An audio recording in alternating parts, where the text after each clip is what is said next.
Hello, magandang gabi.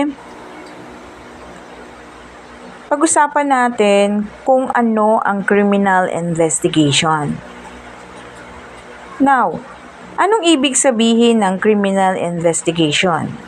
Ang ibig sabihin ng criminal investigation, ito ay kriminal na iniimbestigahan. So, ano ang paano imbestigahan ang kriminal? Identity. Yan yung mga keyword niya, no? Identity, location of suspect, provides evidence. Yan ang mga keyword niya. Now, ano ibig sabihin ng identity? Pagkakakilanlan ng suspect kung sino ang nag-commit ng crime.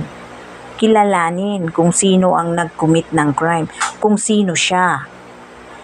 Location of suspect. Lokasyon ng suspect. After mag-commit ng crime, siya ay nagtatago or saan siya nakatira. Okay?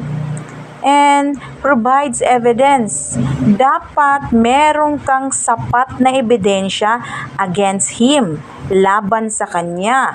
Walang legal proceedings na mangyayari kapag walang evidences. Okay? Dapat merong ebidensya na siya ay katunayan na nag-commit ng crime.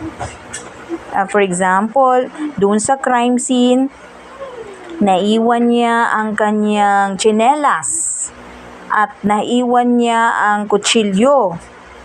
Okay? Kasi nga, yung kutsilyo na yan ay i-examine for fingerprint examination. Okay? So, merong sapat na ebidensya laban sa kanya na siya ay katunayan na nag-commit ng crime. Okay, that's it. Yun lang. Mga lalabs, thank you. Don't forget to share and follow. Sending star and sending star. Thank you.